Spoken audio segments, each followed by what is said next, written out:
Hey everybody, Mark with Coffee&Toys here, bringing you another G.I. Joe Classified Series unboxing and review.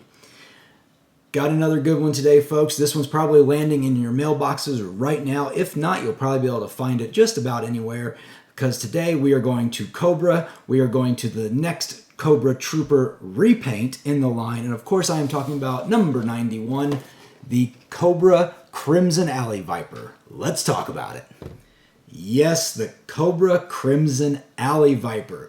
The Alley Viper is one of those figures that has just gotten so many numerous repaints throughout the years, from a real American hero clear through the modern era, and now here we are today in 2023 with G.I. Joe Classified, and we get our first Alley Viper repaint in the line. And I gotta say, it's a great choice to do the Alley Viper in the Crimson style.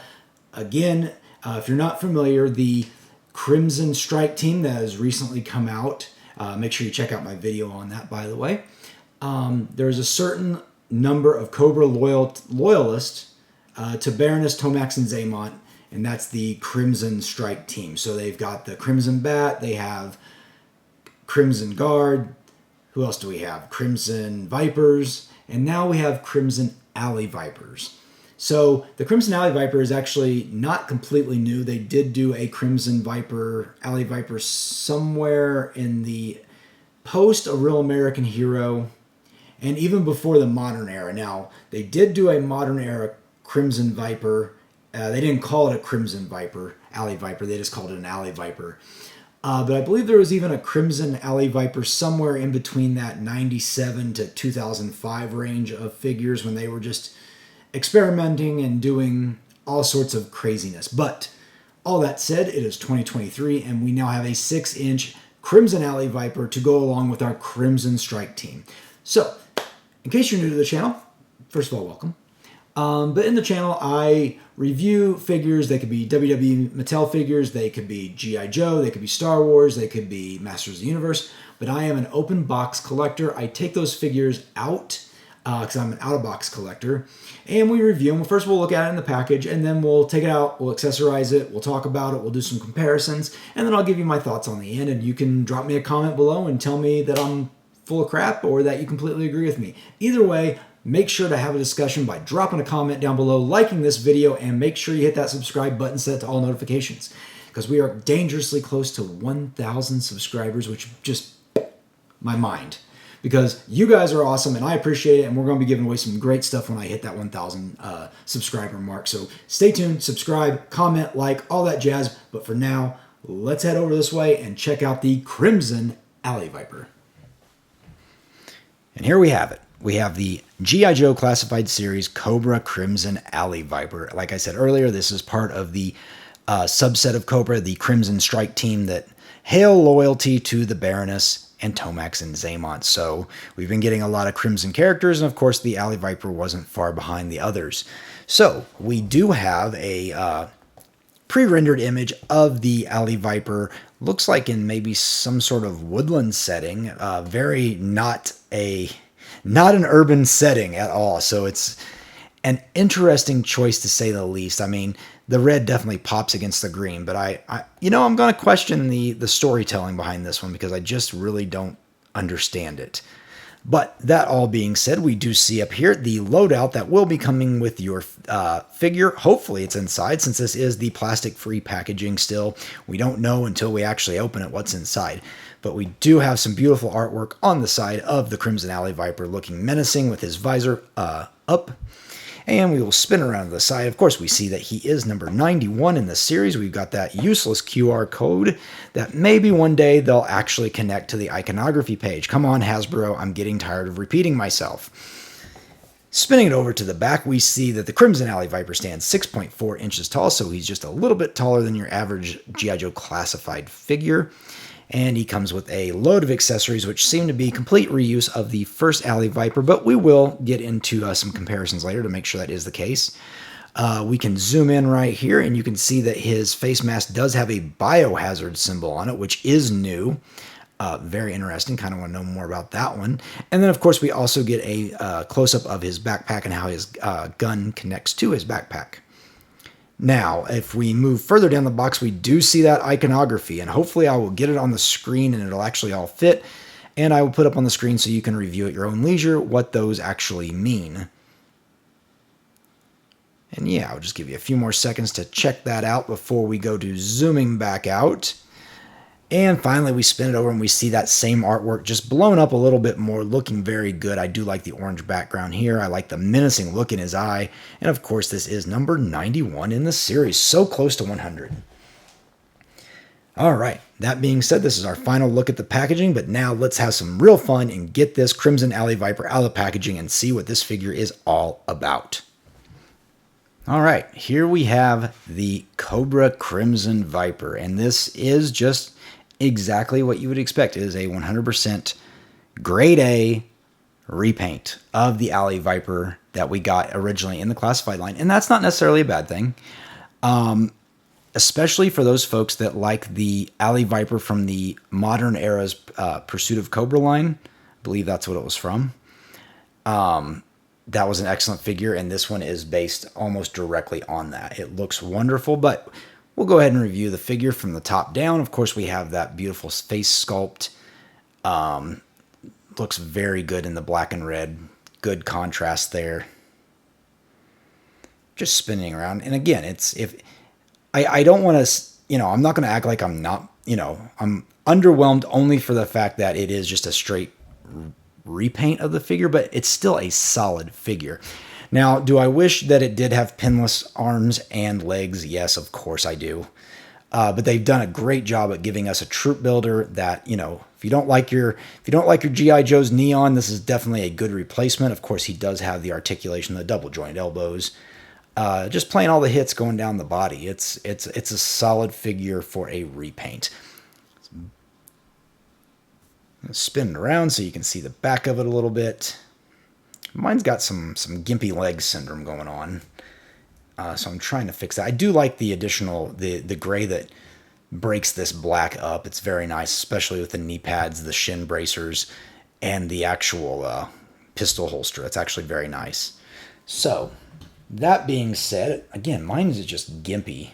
This I'm telling you, the QC issues at Hasbro, it's kind of a double-edged sword. We're getting all these figures, and yet, the QC, more and more figures, but definitely when you have more and more figures, QC issues will abound. Now, that being said, he does come with all the accessories as the Alley Viper from the first series, so that does include his assault rifle, and it does have somewhere in here, it does have an attachment clip that you can put in, if I can spin it around the right way. So there's the first clip that can go in the gun for his assault rifle, and it's just cast in all black, nothing too exciting. Does have an opening in the end, so you can put a blast effect in. And then he gets his slightly smaller submachine gun, which also has a clip that you can put in it, I think. Does it go in the side? There's where it goes. Oh, I think I actually have them wrong, folks. That might not be the right clip for this one. Honestly, I don't know. You guys tell me in the comments. Does that look like the right clip? Or would it be that one right there? Or are they the exact same clip and it doesn't matter? They are the exact same clip. So it doesn't matter. There you go. I always like this one more. He does include his backpack, which, as you can see, it is right here. And he does come with that longer gun that has the... it's like the bolt shooter or something like that, and it does attach here. Drop me a comment and tell me what the name of this gun is, because I'm unsure. But that gun, not only does it clip onto the backpack, we do have the additional piece that goes in the top. Like so, I think. There we go. I don't really know. Is it like a harpoon gun? I have no idea. Tell me in the comments if this is even a real gun, because I never cared for this gun. Just never thought it was really cool, because I don't know what it does. I'm going to take it off here again so you can see how it attaches. It's very simple. If you've never owned the Alley Viper before, it just clips on right like that. Fits in very well. And then, of course, you got the molded on grenades, whatever this thing is on his backpack, and of course the Cobra logo right there. He does come with a sidearm, just a solid black pistol that can fit in his holster. He comes with not one, but two what I'll call boot knives. Whether they actually go in the boot is debatable, because we know one goes up here and we know one goes in the arm. So two of those. His large accessory, which does come wrapped in a separate piece of cardboard to kind of keep it straight. It was actually wrapped around it, so that was nice. Thank you, Hasbro, for that. Is that shield that is the Alley Viper's, known for. Of course, it's cast in red with the black Cobra logo and this beautiful kind of grayish white striping on it. And then, of course, on the back, you can see there's all sorts of designs on the shield. Give you a close look at that. I love that. I love that heads-up display.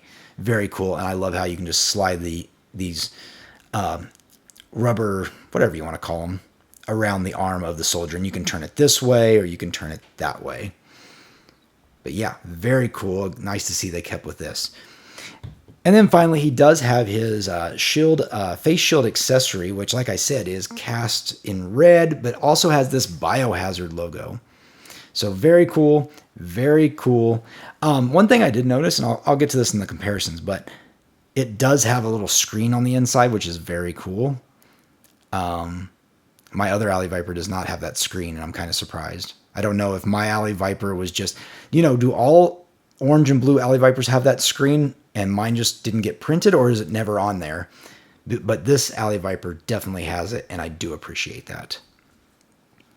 So, with that said, let's get this Alley Viper fully accessorized, and then we'll compare him to the original release of the classified Alley Viper, and then I'll give you my final thoughts.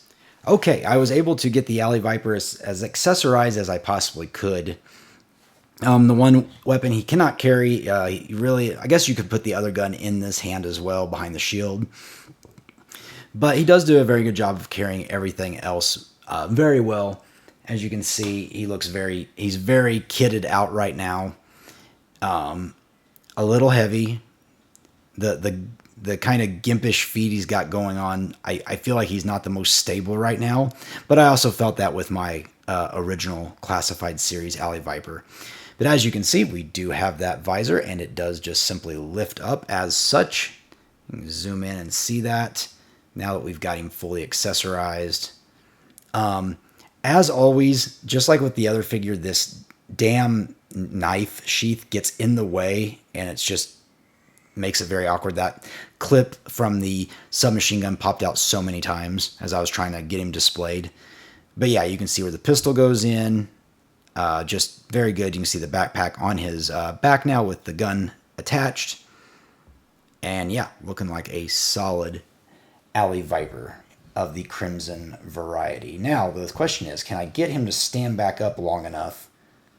Like I said, he's got some gimp feet going on, gimp leg, to bring out the other figure, which is the classic style Alley Viper V1 from the classified line. So you can get a quick comparison of the two. Of course, I think when it comes down to this, it really depends on personal preference. Do you like the more bright, vibrant colors represented with the first release, or do you like something a little more urban looking, a little darker crimson with the second release? I think this is a good opportunity for people that didn't get the first Alley Viper to pick this figure up in its crimson format. And if you love Alley Viper, of course, you're going to pick this up. But let me ask you guys that have the original, are you picking up the crimson one? I picked up the crimson one because I have actually got a area on my display shelf that will be just for the Crimson Strike team. So I've got Baroness, Tomac, Zaymont, the Bat, Crimson Guard, Viper, and now I'll be adding the Alley Viper to that. So I picked up a few Alley Vipers, and this is the only original Alley Viper from the classified series line I own of the orange and blue variety. So I was really excited to actually pick up more of these guys. I've got like 2 or 3 or 4. But yeah, maybe I'll give one away in the channel. That sounds like a fun giveaway. I've got plenty of them. But yeah, there you go. That's my review of the figure of Alley Viper, Crimson Alley Viper. And drop me a comment below. Make sure you like the video. And make sure you subscribe because we're so close to 1,000 subscribers. And when we do, I'll do another live stream. We'll talk toys. We'll talk what we think G.I. Joe should go forward in how it should move forward in 2024, what we expect in 2025 maybe. Because, yeah, they plan this stuff out over a year ahead. So we'll be getting all our 2024 toys, and they've already got 2025 written down on paper. But they could always change it. So maybe with our voices, we can help form that change or whatever, something like that. Anyway, I'm Mark. You've been listening to me. This is Coffee and Toys, and I will see you later. I'm not John Cena. See you later.